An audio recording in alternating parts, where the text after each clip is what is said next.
Yes, tonight I'll be going to change my looks. Change my looks.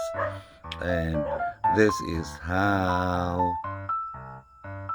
Eh, nag-change.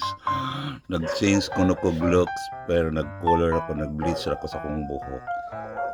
Akong buhok, akong gipagupitan akong buhok like sa barbershop. Then right after tonight ako naka-decide kay daghan na kay uban, puti itong puti, brown puti itong puti, orange. Wa ko kasabot sa akong buhok. So this is it. Akong di-bleach later on ako rin ipakita. Right after this one, kita na ko result. Kung iwawash ko na to. Grabe ka ang wrinkles. Kulang na siya matabas. So, that's the sign of maturity. Nadagan hasta kilay giuban, hasta bungot giuban, hasta dugan giuban. Kaso lang nagsilip ko kasi nang sa dugan. Puti na po color din yung matabas. So let's face the fact that we are already an old man. Old man? Alangan mo old woman.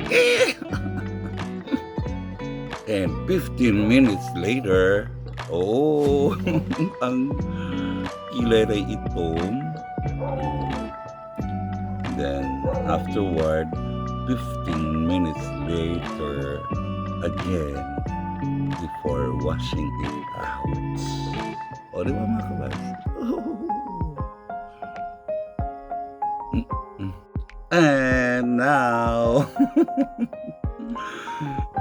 this is the result of what I am doing, guys. Naglaway ko kinamuot ko sa buhok.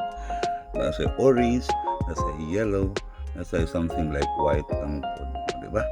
Mura na siya og ice cream. That's all, and good night, guys.